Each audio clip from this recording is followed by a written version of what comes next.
The Timun Mas story. Once upon a time, there was an old widow named Nyai Srini. She lives alone in a simple hut near the forest. Her husband has died and she has not been blessed with a child. Every day she always prays to God to be given offspring. However, when her husband died, that hope seemed to have vanished. One night, when Nyai Srini fell asleep, she dreamed of meeting Buto, a giant whose body grew thick with green fur. The giant Buto promised Nyai Srini that he would give her a beautiful daughter. Nyai Srini was asked to go early in the morning to the middle of the forest to meet him. Early in the morning, Nyai Srini went to the middle of the forest to meet Buto. Arriving in the forest, Nyai Srini called Buto, and from the darkness of the forest, Buto appeared and met Nyai Srini, giving him cucumber seeds and asked him to plant them immediately as soon as he arrived at her house. However, Buto said that when he was an adult, he would take the child back to be his wife. As soon as she arrived, without waiting, Nyai Srini immediately planted the cucumber seeds while harvesting some cucumbers that are already bearing fruit. She marked the seeds she planted with a cucumber so she wouldn't forget them. Every morning and evening, Nyai Srini waters the cucumber plants. After about 2 months, the cucumber finally bore fruit and every day it got bigger, even the size of a baby. The timun was golden and shining.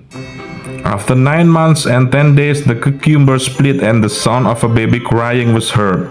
Nyai Srini, who heard this, immediately ran to the place where the baby's voice was. And it turns out that inside a cucumber there's a beautiful baby girl. Because the baby was born from a cucumber, Nyai Srini gave the baby the name Golden Cucumber. The little golden cucumber grows into a lively and beautiful child. Every day, Timun Mas and the grandmother feed the chickens and play. Nyai Srini was so happy and so was the little golden cucumber. Nyai Srini and Timun Mas lived simply. One night, they slept soundly in a simple hut. Nyai Srini dreams again of meeting Buto and collecting the daughter she once entrusted to him. Nyai Srini woke up and was pensive. After being asked many times, Nyai Srini finally told the story of the birth of Timun Mas and the promise of Buto who will take her and make her his wife. In the morning, Nyai Srini met a hermit. The hermit was a friend of her husband when he was still alive. Nyai Srini told the hermit everything that had happened, and he asked for help so that Buto would not take the golden cucumber. The hermit gave 4 clothes containing cucumber seeds, needles, salt, and also shrimp paste.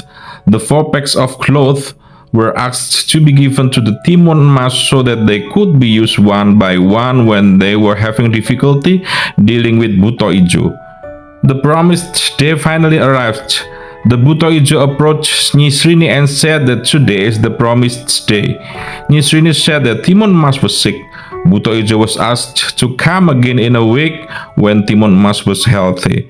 Next week, Buto came back to collect Nyai Srini's promise. Nyai Srini was sad and said that Timun Mas was in the garden. Timun Mas had been ordered if she saw Buto and was asked to run. Not long after being told by Nyai Srini, Buto immediately looked for Timun Mas in Nyai Srini's vegetable garden. When Timun Mas saw the Buto she immediately ran as hard as she could. She ran into the middle of the forest in fear. As soon as she was about to be caught, Timun Mas remembered Nyai Srini's message. Timun Mas took a small bag containing cucumber seeds and threw it at Buto. Immediately, Buto fell and became entangled in the planting. However, he managed to get back up and chase Timun Mas again. And for the second time, when she was almost caught, Timun Mas took another bag containing needles and threw it at Buto. Immediately large bamboos grew which covered Buto Ijo, but once again Buto Ijo managed to escape. A third bag containing salt arrived and was thrown to Buto Ijo by the hermit, and suddenly it turned into a tub of water that almost drowned him. However, because Buto Ijo was truly powerful, he managed to pass through the flood. Only the last bag contained shrimp's paste. Timun Mas prayed to God so that she could be saved from the pursuit of Sang Buto. She surrendered himself to the Creator and put her hope in the last bag she held. Buto Ijo, who was getting increasingly angry, ran as fast as lightning until he arrived in front of Timun Mas. Timun Mas threw the last cloth bag and it turned into a field of mud. Suddenly, the rain fell and made the mud even more difficult to pass. In the end, the Buto Ijo drowned and died. Timun Mas returned to Nyi Srini's hut. Nyi Srini was so surprised to see that. And finally, they can live side by side again without being haunted by Buto Ijo's promises and shadows. Timun Mas ini didukung oleh Lauk Rinde Timun Mas.